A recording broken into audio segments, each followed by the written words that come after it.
Makanya ajib ketika kenapa lemper harus dibungkus?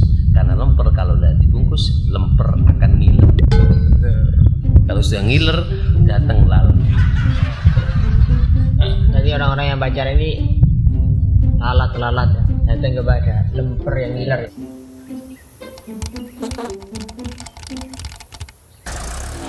Laler mencong Itu berendel anak loro.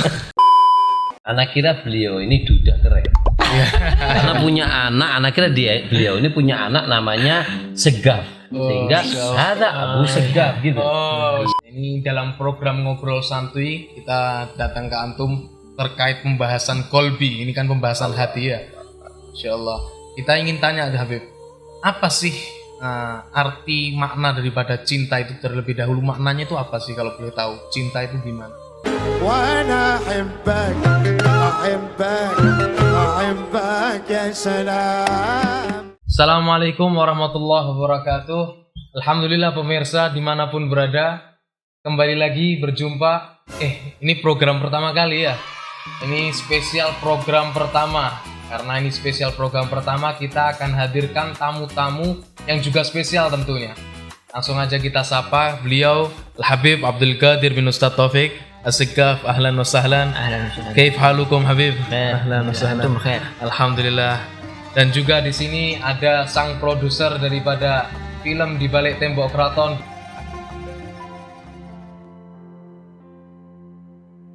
Ini kisahku. Berawal dari seorang anak yang merasa dikesampingkan dan memerlukan perhatian di tengah-tengah hidup yang penuh keterbatasan. Ini kenapa nilai kamu merah? Ustadz gak mau lihat nilai kamu merah. Kamu gak belajar? Untuk selanjutnya tingkatkan lagi. Yang semangat belajarnya. Beliau Sayyid Abu Sagaf. Ahlan wa sahlan. Kaif halukum Sayyidi? Alhamdulillah. Bagaimana kabarnya Ustadz di Balik Tembok Keraton? Alhamdulillah, khair kita orang. Alhamdulillah baik-baik. Dan tentunya kita bersama dengan tamu spesial. Nah, kita sekarang lagi datang ke tuan rumah daripada pemilik brand Naam Kolbi Ma'ak. Kepada beliau Al-Habib Abdul Qadir bin Zaid Ba'abud. Ahlan wa sahlan bikum. Ya wa sahlan wa marhaban. Alhamdulillah, sebuah nikmat kita kedatangan keraton dan isinya ini. Alhamdulillah. Ahlan wa sahlan bikum jami'il habaib. Hayyakumullah. Nah, jadi gini Habib, sebelumnya kita ini mau tanya sama antum, apa sih makna daripada Naam Kolbi Ma'ak kalau boleh tahu Habib? Naam Kolbi Ma'ak itu sebuah nama. Dan di balik sebuah nama itu ada sebuah kenangan yang tersimpan. Innahu sirrun latif an jami'in nasi yuslam. Yang tahu cuma pemilik itu dan Allah. Saya juga sebelum jawab tentang Naam Kolbi Ma'ak, kita ini saya juga heran dengan nama Abu Sakof. Sama ketika kita lihat film, Masya Allah, dan saya juga punya putri-putri yang sangat ngikuti dan juga bahkan hafal daripada lagu-lagu yang ada di pujian-pujian tentang orang tua itu dengan tembok keraton.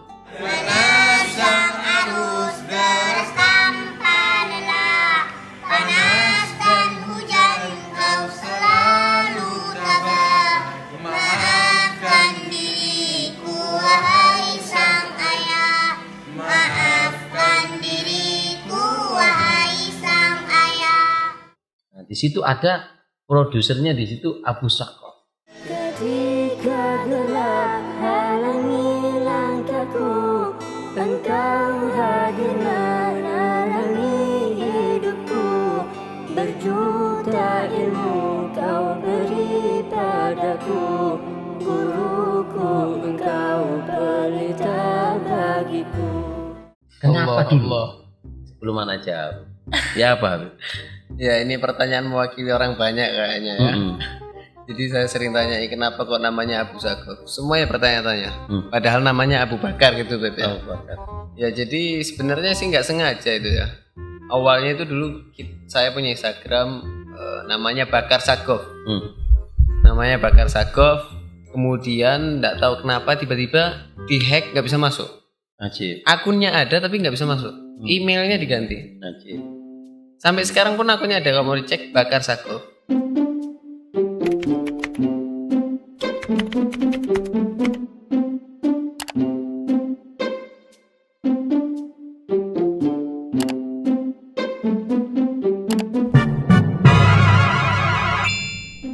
ketika itu di hack, akhirnya saya nggak bisa daftar lagi dengan nama yang sama. Nah, nama saya kan Abu Bakar. Nama Bakar udah kepake, Abunya belum. Jadi saya pakai Abu Sako. Cuman kadang-kadang jadi fitnah juga, Beb. Dan Ana terus terang di sini Ana mau minta maaf kepada beliau. Dan Ana sempat suudzon. Ana kira beliau ini duda keren. Karena punya anak kira beliau ini punya anak namanya Segaf. Sehingga ada Abu Segaf gitu. Iya, jadi dimaafkan Beb ya. Ya itu Anak tapi cocok loh antum duda keren ini.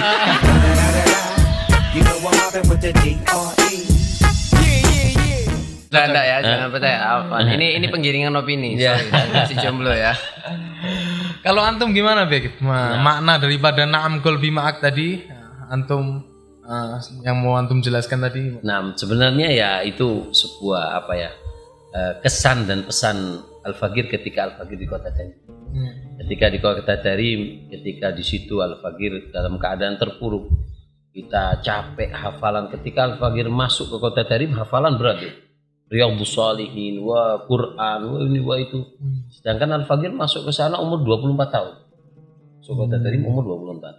Hafalan mulai agak melemah. Sedangkan langsung digencet karena itu tertib jadid di Darul Mustafa.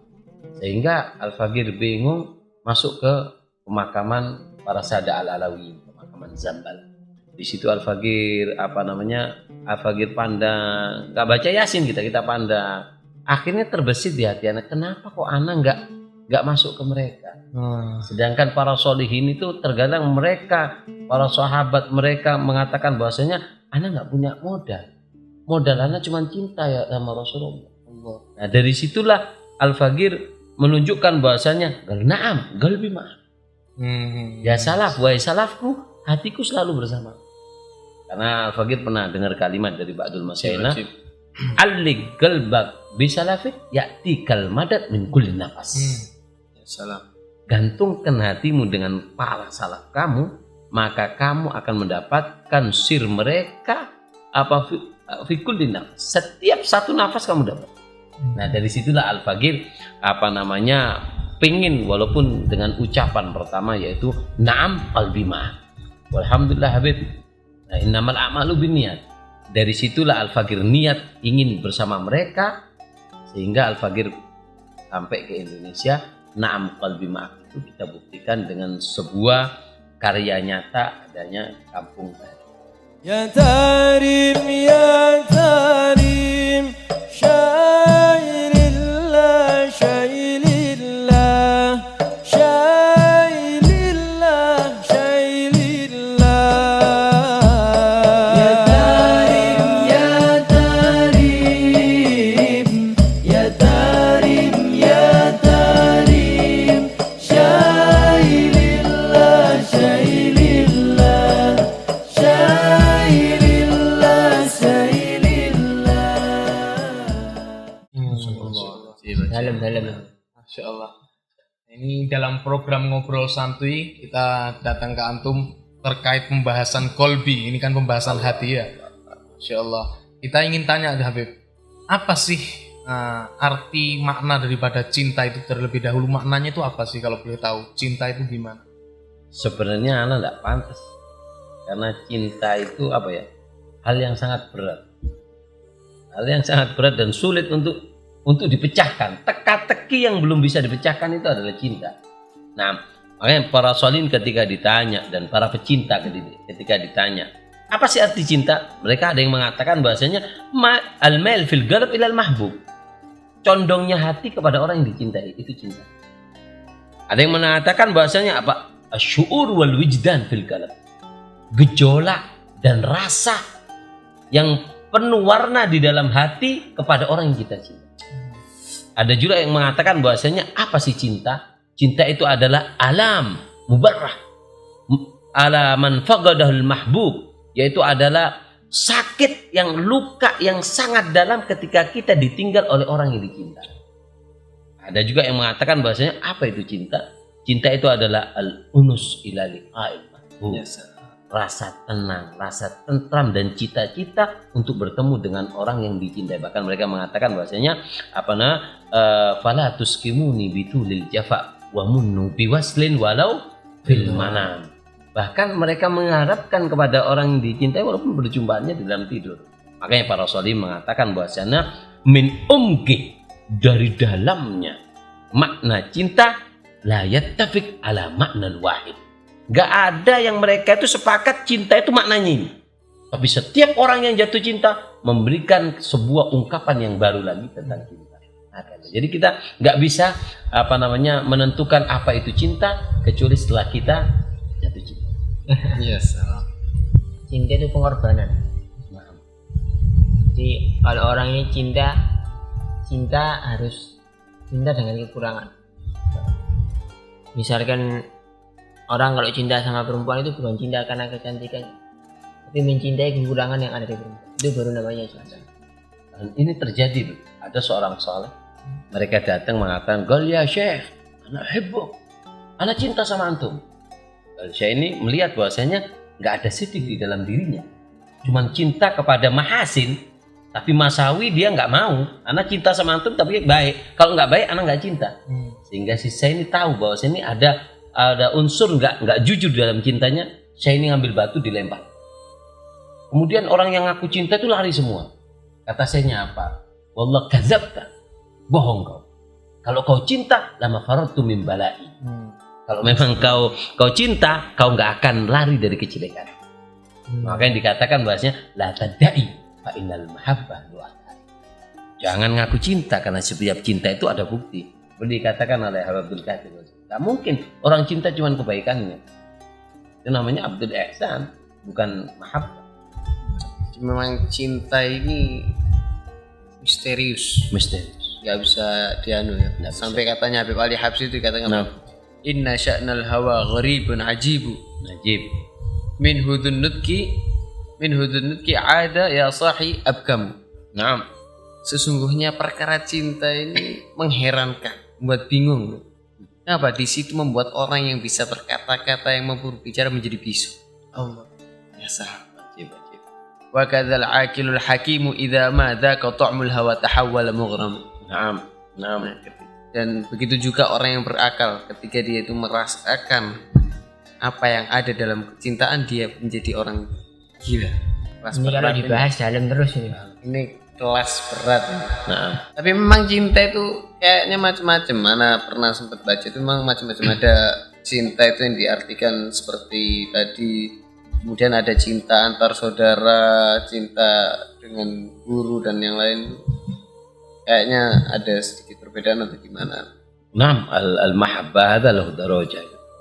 Dan itu yang bisa mengungkap tentang dagaikil hub, yaitu adalah ketika orang itu jatuh cinta. Jatuh cinta, kamu akan tahu lagi. Makanya dikatakan cinta itu harus jatuh. Ketika kamu jatuh di situ ada. Siapa orang yang pengen cinta tanpa jatuh, maka itu bukan cinta. Begini Habib, dikarenakan cinta itu kan buta. Jadi banyak orang-orang ini mereka tenggelam dalam lautan cinta yang haram Habib. Nah, gimana cara kita untuk menggugah ataupun menyadarkan mereka yang masih belum sadar akan haramnya pacaran? Gimana?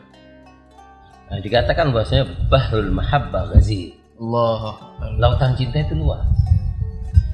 Makanya dikatakan man yarkabul bahra la yakhsha minal gharaqi.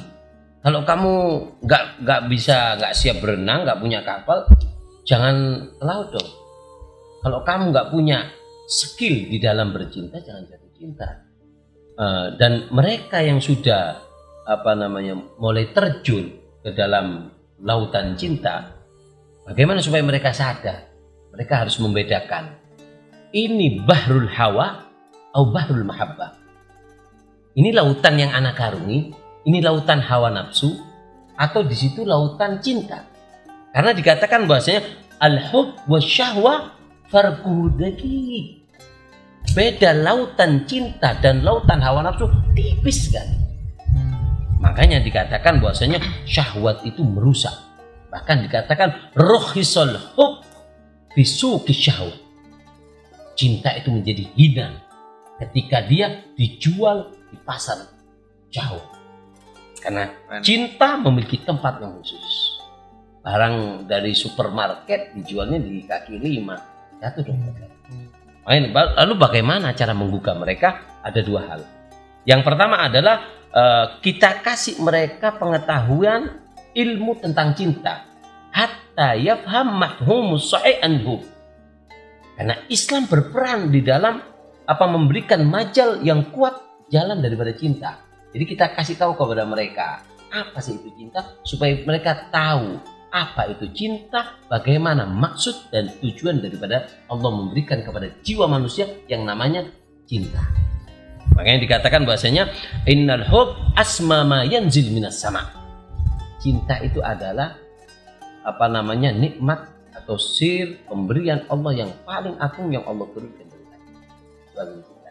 Ya, jadi kita kasih tahu kepada mereka, ini cinta, ini nafsu. Ini cinta, ini nafsu. Kita harus memberikan mereka supaya mereka duduk dengan orang supaya tahu beda tipis daripada cinta dan beda tipis dari. Nah, dan yang kedua bagaimana untuk menggugah mereka? Kita harus membangkitkan kepada mereka rasa cemburu. Setiap manusia itu punya yang namanya ghirah. Di zaman Rasulullah SAW ketika Nabi duduk dengan para sahabat, datang seseorang di depan para sahabat mengatakan, ya Rasulullah, aku mau masuk Islam dan izinkan aku berzina ya Rasulullah. Syariat Islam aku siap ya Rasul, tapi satu kebiasaan jahiliyah yang aku nggak bisa tinggal. Apa? Berzina. Lainnya aku lakukan. Sahabat marah semua. Ini orang kurang ajar di depan Rasulullah SAW. Beliau adalah tabib, seorang dokter yang Allah kirim untuk manusia mengobati daripada keterpurukan mereka menjadi sifat syaitani menjadi sifat malaikat. Kemudian dipanggil oleh Rasulullah, didekatkan mengatakan, kamu mau berzina? Iya ya Rasulullah. Apa kata Rasulullah? Atardoli ummi. Kamu mau berzina? Gimana kalau yang berzina itu? Qullah ya Rasulullah. Gak bisa aku bunuh orang itu ya Rasulullah. Ya sudah, jangan ibu. Saudaramu gimana kalau dia dipegang sama orang? Tubuhnya dinikmati. Lah, saudaraku. Dibanatik. Lah. Kemudian kata Rasulullah, kalau kamu gak terima, ketahuilah, tidaklah kamu berzina kecuali dengan ibu seseorang atau saudara seseorang atau anak seseorang. Neteskan air mata, langsung diobati oleh Rasulullah, dipegang dadanya. Lalu Rasulullah mendoakan, Allahumma tahhir qalbu minan nifaq, tahhir farju minal fawahish. Setelah itu pemuda tersebut mengatakan, demi Allah, setelah aku syahadat tidak ada kebiasaan di zaman jahiliyah yang aku benci melainkan daripada berzina. Nah, karena setiap orang nggak mungkin ridho dirinya untuk dilakukan oleh orang lain kepada keluarga. Sampai ada seseorang saleh, dia ini ahli ruqyah. Kemudian dia syekh ini diminta untuk menguruqyah seorang wanita, dipegang tangan. Syahwat sih. Di dalam Islam nggak boleh seorang yang bukan mahram berpegangan. Syahwat manusia ketika dipegang syahwat, syekh tersebut merasakan syahwat tersebut sambil mengobati. Subhanallah, Allah balas kontak. Ketika syekh itu pulang, pada waktu itu ada seseorang ada seorang yang tukang nimba. Kalau dulu kan sulit nyari air. Nimba, kemudian nganterkan air. Ketika nganterkan air, tangan istrinya itu dipegang sama tukang timba. Syekh ini melihat bahwa dan tukang timba itu mengatakan, kalau kau lamahkan kau tadi Mekah, aku juga akan melamahkan Mekah.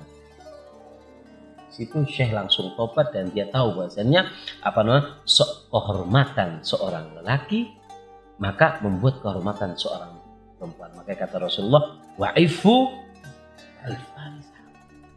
Jaga kehormatanmu wahai lelaki, maka wanitamu akan menjaga kau. Karena at-thayyibat lit-thayyibin. Seorang wanita yang terhormat Allah akan berikan kepada lelaki. Jadi kita bangkitkan kepada mereka rasa cemburu tersebut, insya Allah mereka akan sadar dan mereka insya Allah akan diberikan hidayah untuk memilih cinta. Pembacaran itu bukan cinta gitu, syahwat ya. Cinta itu pasti dia akan menjaga kehormatan ya.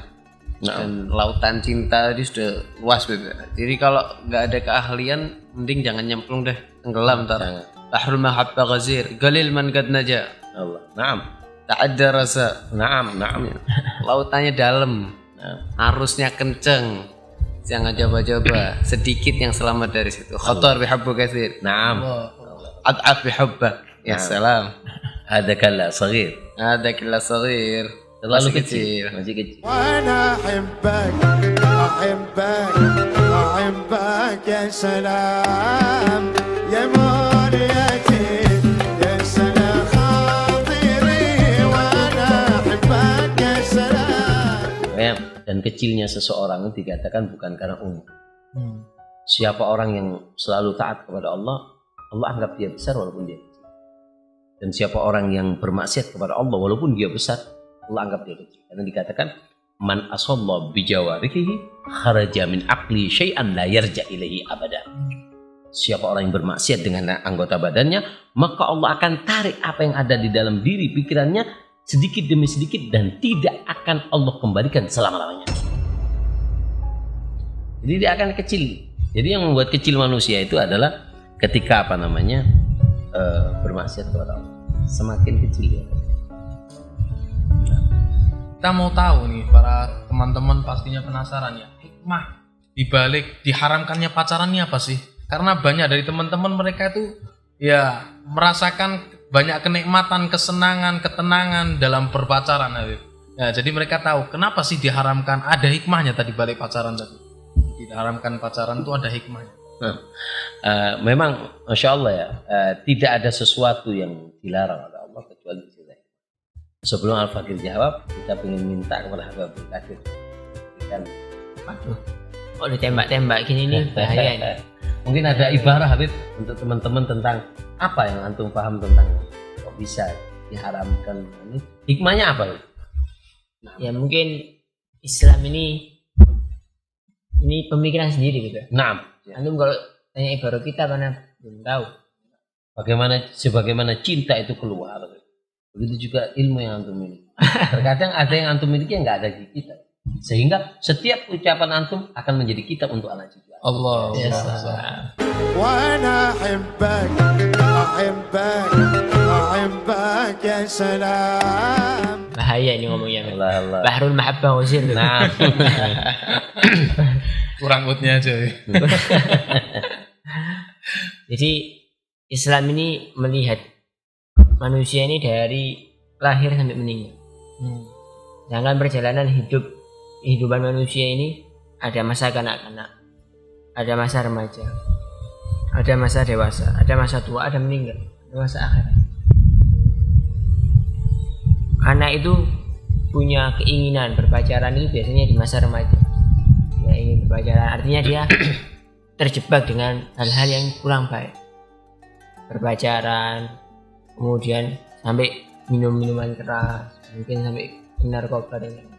Ketika kita larang, kita tegur, ini dalam agama Islam tidak boleh. Dia akan berkeyakinan ini berat Islam, pacaran tidak boleh. Kemudian minum minuman keras tidak boleh. Ini hidup suruh monoton. Karena dia berpikiran hanya di umur itu, di remaja. Sedangkan Islam ini sudut pandangnya sampai dia meninggal. Nah sekarang kalau anak umur remaja, dia menjatuhkan dirinya dengan hal-hal yang nakal. Ketika di umur dewasa, ketika dia waktu untuk kawin, berkeluarga, misalkan perempuan, dia masuk ada di kehidupan yang jatuh, dia menjadi perempuan yang jadi pacarnya orang banyak dan yang lainnya. Siapa yang meminta orang lagi yang berat? Kira-kira ketika dia waktunya perempuan dikawin, siapa yang mau kawin dengan perempuan yang dulunya di waktu dia masih umur mungkin 13-14 tahun banyak juga berpacaran. Orang baik mau minta ini, akhirnya yang datang orang yang nakal. Begitu juga anak laki, dia masuk di perjudian, dia masuk di diskotik, dia masuk. Ketika dia minta anaknya perempuan di waktu dia ingin kawin, siapa yang bakal menerima dari orang-orang yang jadi sudut pandang Islam ini jauh. Kemudian jaga ya. Mulai dia lahir sampai sekiranya manusia itu sempurna. Ini rahmatan lil alamin, bentuk rahmatan lil alamin. Kemudian ketika dia nanti punya anak, apa yang akan didengar sama anak kita tentang orang tuanya?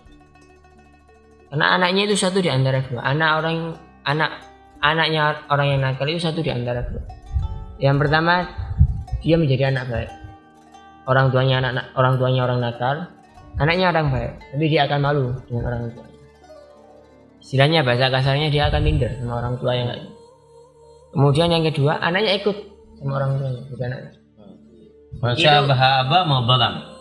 Nah. Siapa yang nyerupai orang tuanya, dia nggak zalim. Kalau abahnya jelek dia nyerupai, nggak salah sih anak.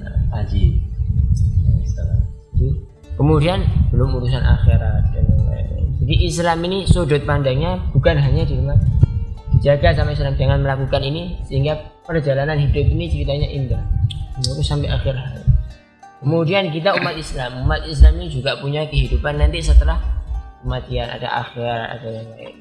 Jadi haramnya berpacaran, hikmahnya yaitu intinya rahmatan lil alamin. Insyaallah. Itu menurut ana Beb, itu tasheh dari antum. Wah, tashehnya dari antum nih. Mentashe air ini salah. Debu mentashe air ini salah. Jadi Tapi memang umur-umur itu memang umur produktif. Nah, Produktivitas makanya umur produktif. makanya dikatakan dalam hadis Nabi Sallallahu Alaihi Wasallam, ketika ada seorang pemuda di mana dia dikuasai hawa nafsu dan dia mau menjaganya, maka nanti di hari tidak ada naungan dia akan mendapatkan. Al-Fakir pernah dapatkan ibarat tentang kenapa sih diharamkannya berpacaran. Persis mirip dengan apa yang antum sebut. Mungkin Al-Fakir di sini akan simpulkan 3 poin. Kenapa orang itu diharamkan? Karena dikatakan bahwasanya hubungan yang dimulai dengan yang haram itu maka setelahnya akan mendapatkan 3 kejelekan. Semua yang mabda diusis alal maksiyah, bukan usis alal taqwa. Semua yang dimulai pondasi utamanya jelek, maka ke atasnya jelek. Siapa orang yang dimulai dengan kemaksiatan, dengan hal yang haram, maka fama ba'dahu, maka setelahnya dia akan mendapatkan 3 kejelekan. 1, fama ba'dahu as'ab. Dia akan lebih sulit kehidupannya dari sebelumnya. Yang kedua apa? Adlam. Kehidupan sudah gelap. Kenapa? Manisnya sudah habis. Makanya dikatakan Nabi melarang kita menikah karena cinta. Apa kata Nabi? Jangan menikah karena apa? Menikahlah fakhtar bidatid din. Pilih dia dengan karena agama. Kenapa Nabi nggak mengatakan karena cinta? Karena cinta bisa habis 6 bulan. Jangan menikah karena harta bisa habis. Jangan menikah karena kecantikan, perempuan nggak selalu cantik. Tapi kata Rasulullah apa? Fakhtar bidatid din dari badan. Pilih dia karena agama, maka kau akan menjadi miliknya di dunia dan di akhirat. Makanya dikatakan orang kalau dimulai dengan pacaran, dia akan 3 kejelekan yang dia akan alami. Apa? Setelah menikah, yaitu keadaan yang lebih susah. Yang ketiga, keadaan yang lebih gelap. Kenapa? Berapa banyak perselingkuhan rumah tangga itu dimulai daripada pacaran. Dia nggak jodoh, dipaksa orang tua menikah di ini, tapi hatinya sudah tergabung. Makanya kata Rasulullah, menikahlah dengan anak gadis. Bukan di makna gadis ini kita bisa artikan panjang. Artinya bukan gadis yang hilang kegadisannya, tapi hati juga punya gadis. Maka kata Rasulullah, hala bikr, nikahi si perempuan yang yang masih gadis, hatinya juga. Karena ada orang dia ini hatinya nggak gadis sudah berapa kali dia jatuh cinta. Ketika dia menikah, maka si hati ini akan milih. Ini nggak sama dengan yang itu. Ini nggak sama. Berapa banyak karena dia sudah pernah cinta dengan seseorang, dia menikah, kemudian hatinya masih terhubung dengan yang lain. Karena setan ya'iduhum wa yumannihim wa ya'iduhum syaitan illa ghurura. Maka dari situlah orang kalau sudah hatinya sudah nggak gadis karena sudah dimasuki, maka dia akan sulit, akan gelap.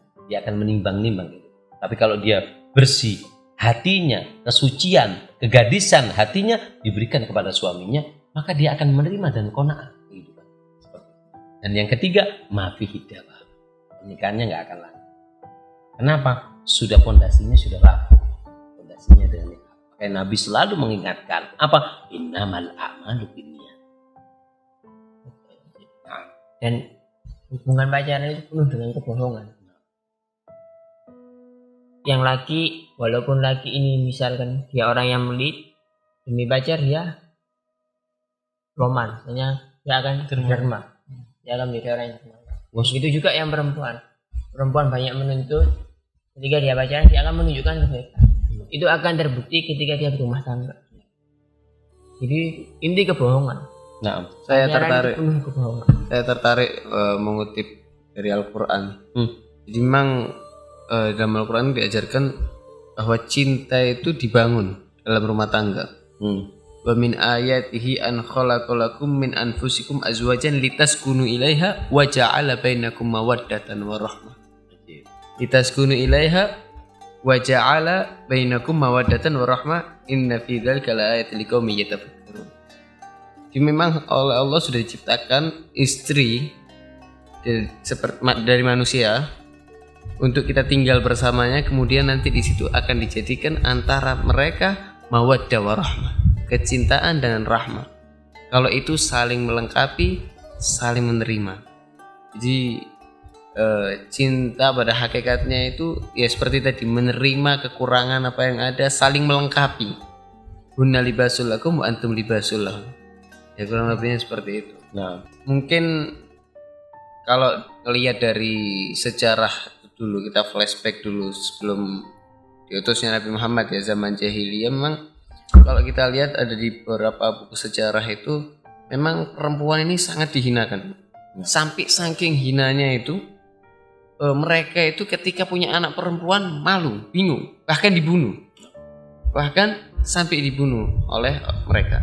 Kemudian dengan adanya Islam, dimuliakanlah itu perempuan, nggak boleh keluar. Kalau dulu mungkin cuma dibuat untuk alat pemuas gitu ya. Kemudian juga dibuat untuk nari dan yang lainnya. Kemudian kalau lagi datang bulan, lagi M istilahnya zaman sekarang gitu ya, lagi M, nggak tahu M apa ini maksudnya, ya menstruasi gitu. Blok M lah. Ya gitulah. Mereka itu dikucilkan di satu ruangan, nggak boleh kumpul sama yang lain. Seakan-akan lebih hina dari anjing kalau zaman sekarang gitu ya. Anjing masih bisa berkumpul, ini dijauhkan, nggak boleh. Nah kemudian dengan adanya Islam ini dijaga kehormatan itu, supaya yang datang ini juga orang mulia, santun ke orang tuanya dan yang lainnya. Mungkin itu juga berhubungan ya, hikmah dengan diharamkannya pacaran. Dan itu pacaran itu hubungan yang saya sering curhati sama orang itu. Kalau biasanya rumah tangga dimulai dengan pacaran ini, nggak ada istilah ar-rijalu qawwamuna 'ala nisa, yang ada an-nisa'u qawwamna 'ala rijal. Pasti yang jadi tuan pemimpin ada di rumah tangga ini perempuan, dan itu jadi musabab syar'i. Mudah-mudahan nggak jadi imam juga waktu sholat itu ya. Makanya dikatakan termasuk sifat 4 perempuan yang tidak bisa membawa kebahagiaan rumah tangga. Satu, yang perempuan yang merasa lebih unggul dari suami. Yang kedua, perempuan yang suka minta cerai. Yang ketiga, perempuan yang dia ini suka selingkuh. Dan yang keempat, perempuan yang suka melirik harta.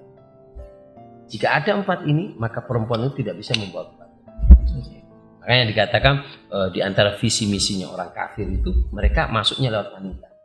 Mereka mengatakan yajibu alaina an naksibil mar'ah. Wajib kita untuk mengajak wanita kerjasama. Fa ayyu yaumin madad ilaina yaduha.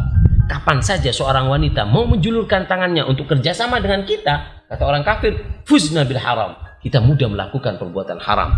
Wa tabaddadatil juyusu muntasirina lid-din. Maka pejuang bangsa juga akan tumbang, agama tumbang.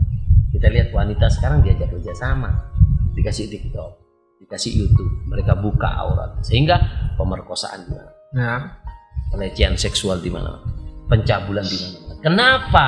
Karena wanita mau diajak kerjasama. Yang kedua yang diuntungkan oleh orang kafir, mereka mendapat keuntungan dari maunya wanita kerjasama. Yang pertama tadi apa? Mudah melakukan kemaksiatan, menyebarkan kemaksiatan mereka mudah. Yang kedua apa? Yaitu tumbangnya pejuang agama. Maka dari itu diharamkannya pacaran sangat jauh. Islam memperhatikan kemaslahatan manusia. Saya ingat permisalan dari Reb Taufik ya, mungkin sudah sering didengar oleh para pengikutnya ya, yaitu lemper. Ini permisalannya sama lemper. Apa lemper? Nah, lemper nih makanan tuh. Jadi kalau itu harus ditutup itu. Nah, kalau kita mau menyuguhkan kepada orang yang mulia, misalnya kepada presiden, maka kita akan tutup itu lemper, atau kita jual itu lemper dengan tutup yang rapi, dengan bungkus yang rapi. Begitu kita buka itu lemper, maka yang datang pun lalat. Jadi artinya perempuan itu kalau dia itu semakin tertutup maka yang datang adalah orang-orang yang mulia. Anjir. Semakin dibuka maka yang datang lalat-lalat, bukan buaya lagi.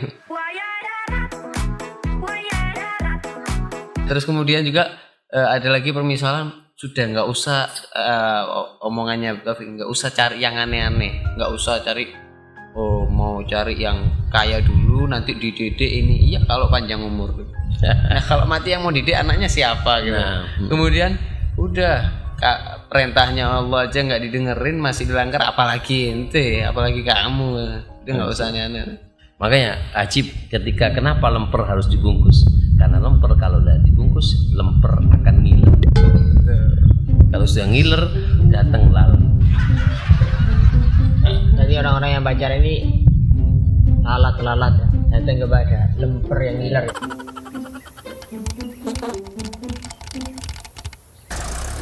Laler mencon Hidup berendel anak loro. Kepada pemirsa semua, insya Allah sekian dulu ya. Cukup ini saja podcast kita yang pertama. Insya Allah kita masih akan ada lagi duduk dan pembahasan kita masih akan panjang lebar. Judul duduk kita ada apa, Habib? Ngobrol santuy. Ngobrol santuy. Kenapa Habib dikatakan ngobrol santuy? Ya. Tunggu di Jangan. di berikutnya. Insya Allah kita bertemu di podcast selanjutnya dengan cerita pembahasan yang insya Allah lebih seru dan lebih membawa kita semua ke